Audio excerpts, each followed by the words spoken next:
I'm Ryan within the Fast Lane, and tonight we're here with my old art teacher who you gave me a B in art class. I still remember. I deserved an A, and I'm still upset about it to this day. Sure got a C.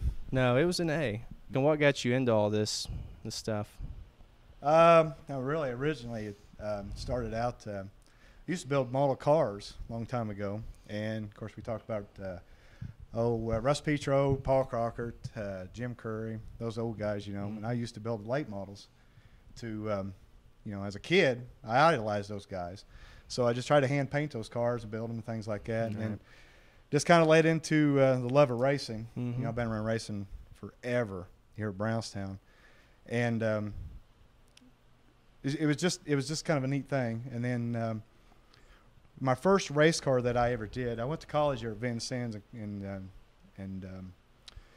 studied commercial art and design. Mm-hmm. And Jay Deckard, I fault him for all of this because he started all this because he came to me and wanted to know if I'd let her his race car, and we did, and it just kind of started all this stuff. Okay. And it's really, really a lot of fun. You know, Mm-hmm. what was a lot of fun was actually seeing the car on the track. Right. I think, and everybody's seen it. It looked good, and it's kind of rewarding. You know. Okay. We kind of talked off camera. You've done a little bit of everything. You've done pinstriping, and this whole industry's evolved so much. Just tell us a little bit about how it's evolved through the years. Well, back in the day, this is probably about 1988. That's when I was born. Yeah, I know. Thank you. Wharton Reynolds actually did a lot of hand lettering around Brownstown. Mm-hmm. He did Paul Crockett's car, several cars around Jackson County. And when I was going to school at Vincennes, I kind of watched some of his stuff he was doing, and I was kind of trying to emulate what he was doing. Mm-hmm. And finally got to talk to him, and it was kind of like an epiphany, just like, man, this stuff is really cool. Mm-hmm. And so at Vincennes, I got my own brushes and started practicing a little bit. And then that was back in the day in 88, 89, and 90, computer graphics didn't start till about, I think I got from my first machine in 1994. Mm-hmm. It was old graphics, 4B is what it was.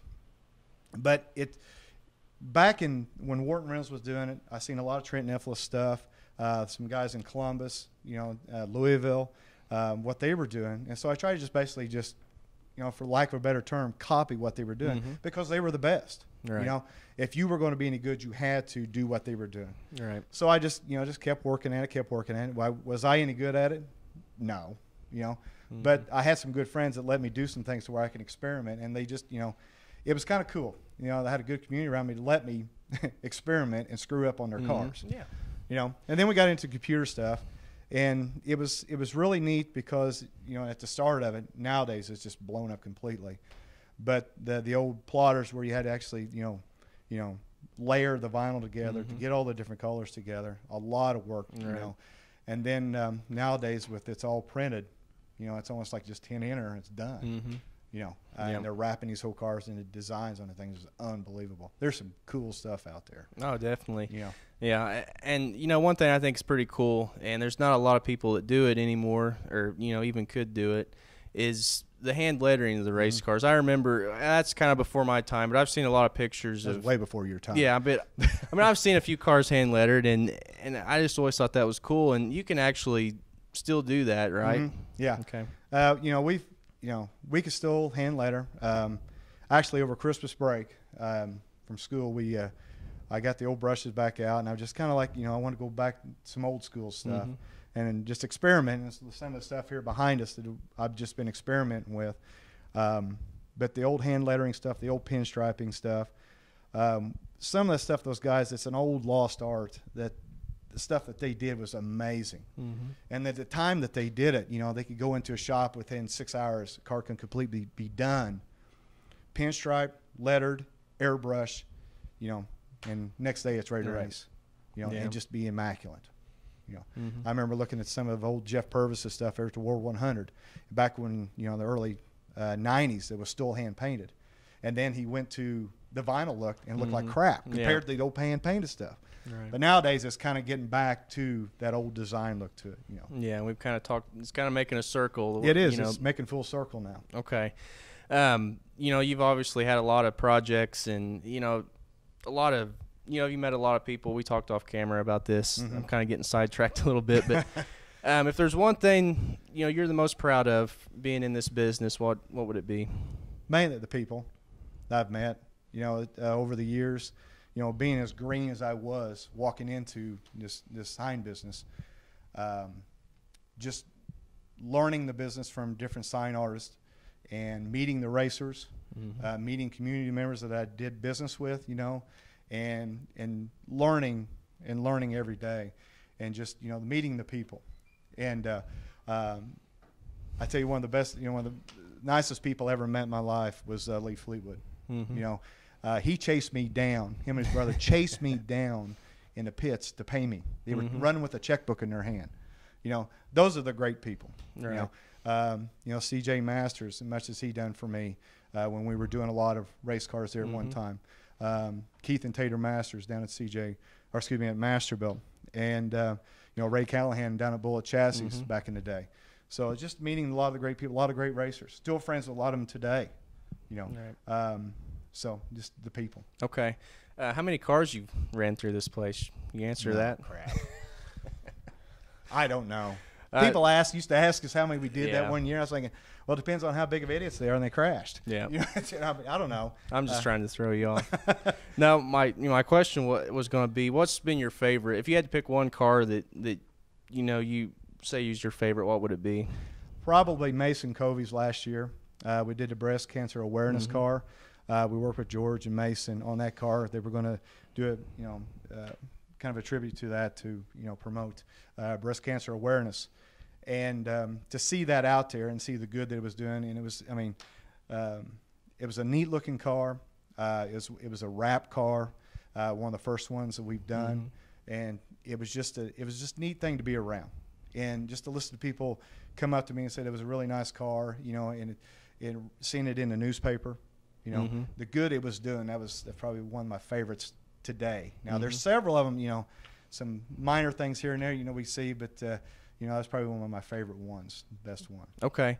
A lot of people might or might not know, you kind of slowed down on the sign business in the past few years with your teaching and all that. What, other than that, what kind of just got you, why'd you slow down in it? It was in, let's see here, 2001. Right around 2000, we were doing, Tammy and I were doing a boatload of cars. Our record for one day was, I think, 5 cars in one day shipped out of here in a box. And we were scrambling in here, working really hard. Ryan Delph was working with us there at that time. Of course, he's got Delph Communications now.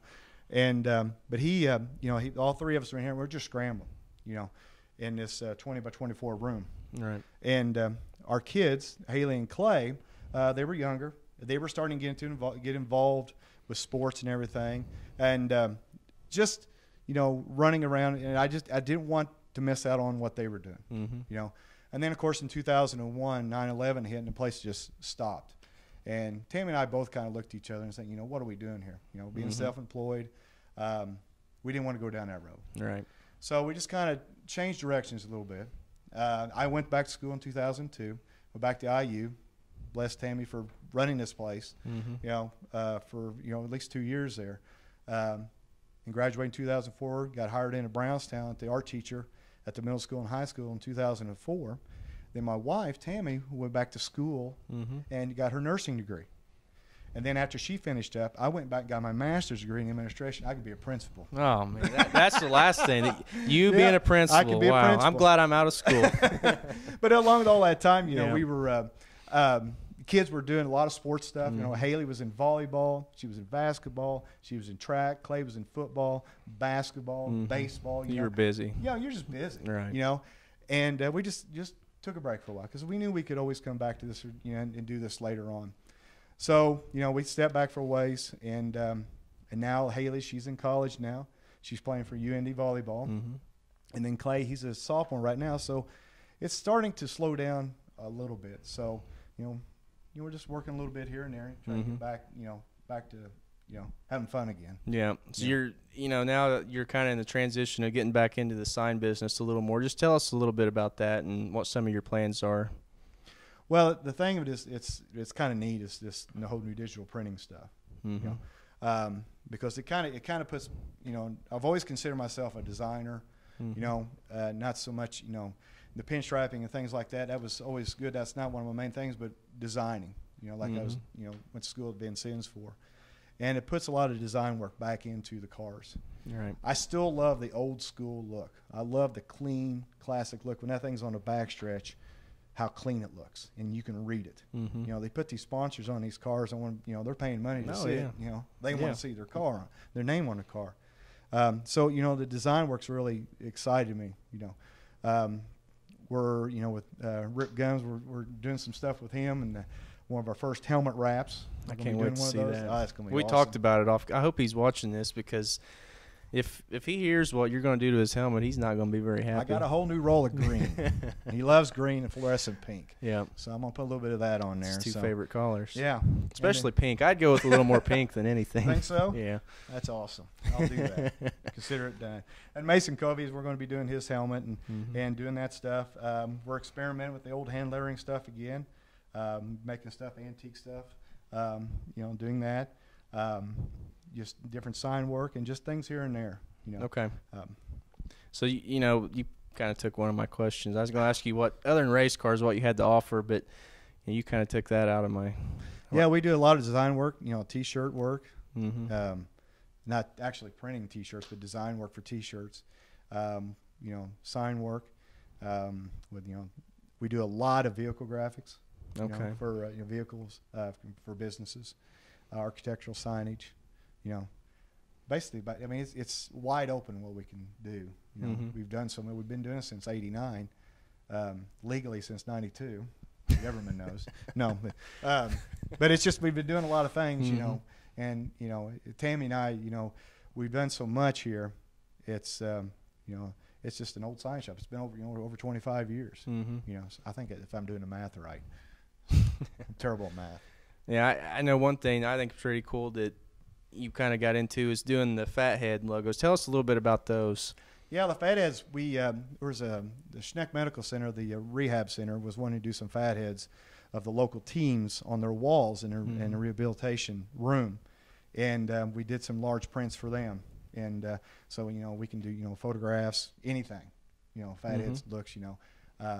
So, and of course, our stuff's better than everybody else. Oh, yeah. I agree, 100%. I know you got a lot of people you'd like to thank, you know, that's helped you out through the years. Who all would you like to thank? Well, usually, you know, Ron Alexander was an old sign painter that taught me a lot of things years ago. Was Trent Eflis over at Bedford. We talked several times. You know, I listened to everything that he talked about. Bob Fiddler over at Johnny Signs. I really like to thank my father-in-law. I got to tell you this story. Okay. This is a great story, since my wife's here. Back in 1992, we was going to plan on getting married March 14th. Well, I was working Columbus Signs at that time. Mark Smith was the owner there, and he hired me, and I was working all over installing signs. So anyway, we were doing all the Johnson oil signs, the big shell, Bigfoot signs, whatever. They're about 60 foot in the air. We was over in Harrison, Ohio. It was in January, and it was about 10 degrees in the sun. You know, it was cold. So my job was to climb up into the sign, okay? And we had a 55-foot ladder truck, okay? I had to climb up into the sign. The bottom of the sign was 60 foot. So I had to jump up into the sign, and my job was to put the lamps in the sign. And this was a 16-foot by 16-foot sign, section off an 8-foot parts. Well, I had to climb up in the top section. Well, it had a cross brace that you could grab a hold of and then step up this ladder that came up to my hip, okay? So the first step was a doozy. So I grabbed hold of the cross brace, and I went up there to step up there on that thing, and the brace broke. And I went like this. And I'm looking down 60 foot in the air, and this is in January of 92. And I said, You're done. I'm done. I don't want to do this anymore. So after milling around a little bit, we had this place built, part of it, and we was doing the sign work. And on March 7th, I quit my job. That next week, I got married March 14th. And my father-in-law, Leonard Schreier, never said a word to me, and still hasn't said a word to me since. Really? You know, and he, I guess, I don't know, just confidence, or just thought, you know, he's stupid. You know, he's going to figure it out on his own, you know. And but he, you know, you know, he never said a word. That's awesome. You know, so, but you know, we had some people working here. Of course, I mentioned Ryan Delph, Clay Alt worked in here. I think he's starting to do some things now. You know, so you know, there's several people. You can't mention everybody. You know. Yeah, I know. You know, we talked off camera. Most of your advertising, and you know, it's all been just word of mouth, which is pretty cool. So just tell the people how to get a hold of you. Well, right now we got rid of our landline because, you know, it was no sense paying $52 a month for people to call you to sell you stuff. So we have our cell phone number. It's 812-216-0558.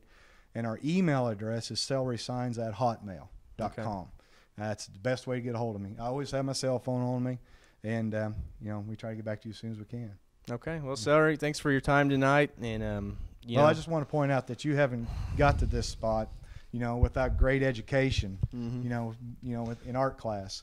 Yeah. And I just want to ask you one question. Yeah, I know what it's going to be. How the Wildcats doing? Not very good. we're struggling right now. I don't have the hat on tonight. Yeah, thank God. So, yeah. Yeah, you had to bring that up.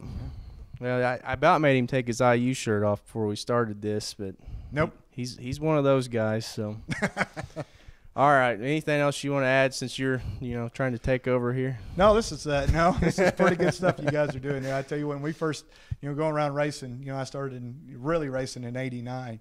There was people didn't give dirt late model racing a chance. They just found a bunch of hillbillies out there. Nowadays where it's at, it's just excuse me, it's just unbelievable. The press that they get, the racing is unbelievable. I don't think I'll ever watch another NASCAR race after watching a dirt late model race. Yeah. And I think what you guys are doing is just pretty cool. Okay. Well, we appreciate that, and again, thanks for having us tonight, and hopefully this will get you a little more exposure. All right, that's what we need, exposure. Yeah. Thanks, Celery. All right, thank you. I'm Jerry Brown with Celery Signs. You've been watching In the Fast Lane Productions. Lights, camera, dirt slinging action. Go Hoosiers.